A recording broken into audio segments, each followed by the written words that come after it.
বিএনপির যুগ্ম মহাসচিব অ্যাডভোকেট রুহুল কবির রিজভী বলেছেন, অন্তর্বর্তী সরকারের প্রথম দায়িত্ব গণতান্ত্রিক সরকার গঠন করা। রাজনৈতিক সরকারের অধীনে অবাধ সুষ্ঠু নির্বাচন হতে পারে তা দেখার জন্য আগে সরকার গঠন করতে হবে। 15 ফেব্রুয়ারি শনিবার কুমিল্লার মেঘনা উপজেলায় আয়োজিত উপজেলা বিএনপির দ্বিবার্ষিক সম্মেলনে প্রধান অতিথির বক্তব্যে তিনি একথা বলেন। বিগত দিনগুলোতে বিএনপির উপর নির্যাতনের চিত্র তুলে ধরে রুহুল কবির রিজভী বলেন, গত 17 বছর শুধু বিএনপি নয়, এই দেশের মানুষও গণতন্ত্র থেকে বঞ্চিত হয়েছে। যদি ছাত্র জনতা ফ্যাসিস্ট হাসিনার পালিত পুলিশের বুলেটের সামনে বুক পেতে না দিত, তাহলে এই দেশে স্বাধীনতার মুখ দেখা হতো না। জনগণের ক্ষমতা শেখ হাসিনা কেড়ে নিয়েছিলেন আইন শৃঙ্খলা বাহিনীকে দিয়ে। তিনি মনে করতেন যে এই জনগণই তার শত্রুপক্ষ।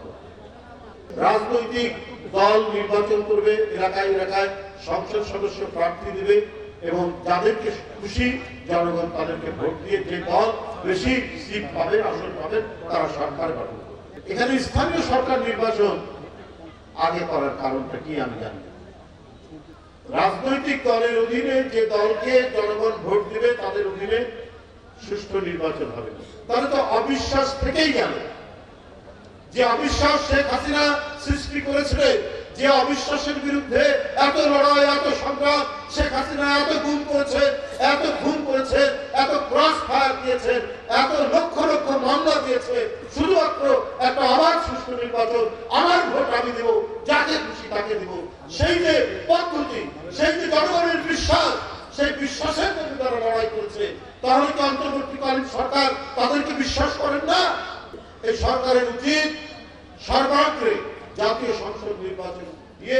মেঘনা উপজেলা বিএনপির ভারপ্রাপ্ত আহ্বায়ক মোহাম্মদ ওয়াদুদ মুন্সির সভাপতিত্বে সম্মেলনে প্রধান বক্তা হিসেবে বক্তব্য রাখেন বিএনপির কুমিল্লা বিভাগীয় সাংগঠনিক সম্পাদক অধ্যক্ষ সেলিম ভূঁইয়া। বিশেষ অতিথির বক্তব্য রাখেন সহ সাংগঠনিক সম্পাদক হাজী মোস্তাক মিয়া, কুমিল্লা উত্তর জেলা বিএনপির আহ্বায়ক আক্তারুজ্জামান সরকার, সদস্য সচিব AFM তারেক মুন্সি প্রমুখ। সভা সঞ্চালনা করেন মেঘনা উপজেলা যুবদল নেতা মাসুদুল হক সরকার। কুমিল্লার কাগজ নিউজ ডেস্ক।